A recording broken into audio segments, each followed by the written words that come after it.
Oke kawan-kawan, selamat datang di Ask to Self edisi dengan pertanyaan apa kita perlu mencari teman atau pasangan yang seirama atau sefrekuensi?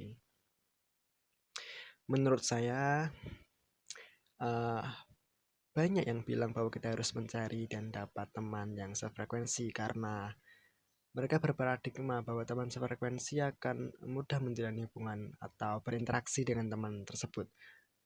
Selain menyenangkan, kita juga dapat sharing many things about what we talk, cause we in the same way or what we think is relatable each others.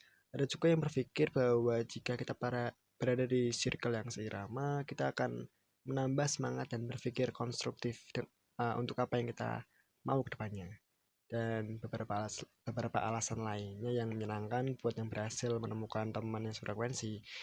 Di sisi lain, saya berpikir bahwa menjalani sebuah hubungan atau mencari relasi tidak perlu memiliki standar atau kriteria tertentu, karena memang itu tidak perlu dengan kita berbaur dengan manusia baru tanpa tanya latar belakang terlebih dahulu. Itu membuat kita perlu membuat kita tidak perlu membuat dinding ya antara kita dengan mereka. Lebih baiknya lagi kalau kita membuat jembatan bagi mereka dalam circle pertemanan yang seirama, kemungkinan akan terjadi kompetisi di dalam lingkaran tersebut.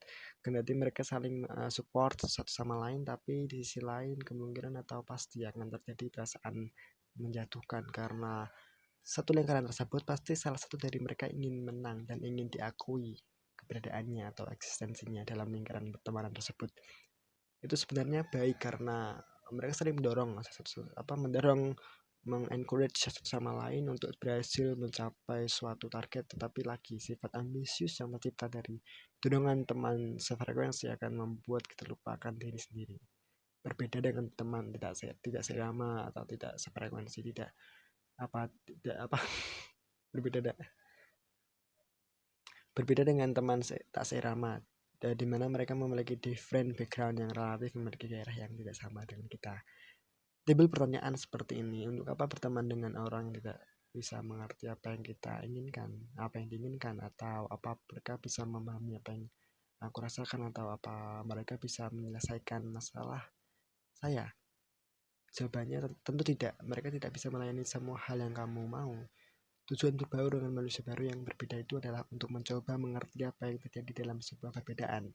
Mengerti untuk belajar, respect atau tolerant, kita perlu memiliki pandangan di luar gairahmu atau passionmu, dan mencoba berbaur dengan mereka yang memiliki sudut pandang yang berbeda akan kehidupan. Kita bisa menemukan hal-hal yang mungkin tidak dapat kita temui di lingkaran pertemanan sefrekuensi. Kita sadar bahwa gairah kita berbeda, tapi kita bisa saling berbagi cerita atau pengalaman yang mungkin ya tidak perlu kita dengarkan, tapi ternyata menarik untuk didengarkan. Tanpa kita sadari berada di zona yang berbeda membuat kita merasa penasaran terhadap hal-hal yang belum pernah kita pikirkan. Kesimpulan yang mungkin saya dapat ambil adalah sebagai manusia yang tidaklah berani berbaur atau berintegrasi dengan manusia yang mungkin selama ini kita anggap memiliki bad attitude.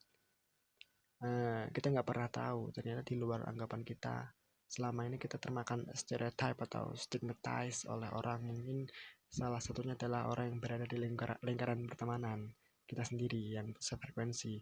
Pasti ada, entah kita menyadari atau tidak, kemungkinan ada satu orang yang atau apa kemungkinan ada satu orang yang memberi stigma ke satu orang atau kelompok.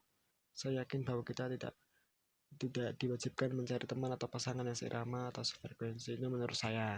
Jika beruntung, Anda akan mendapatkannya, tapi tidak usah dicari. Dengan berbaur kemudian menciptakan integrasi yang kuat, maka di situ ada kekuatan positif yang besar.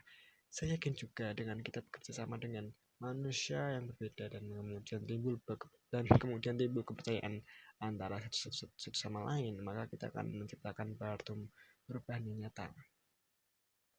Kita tidak perlu menjadi satu, yang kita inginkan adalah bersatu, bergotong royong, dan saling membahu. Kita patut bersyukur atas lahirnya keberagaman di Indonesia. Dengan adanya kemajemukan yang lahir di kita dapat bersatu walaupun kita memiliki banyak perbedaan. Kalau boleh mengutip pepatah dari Gus Dur yang bunyinya kemajemukan harus bisa diterima tanpa adanya perbedaan.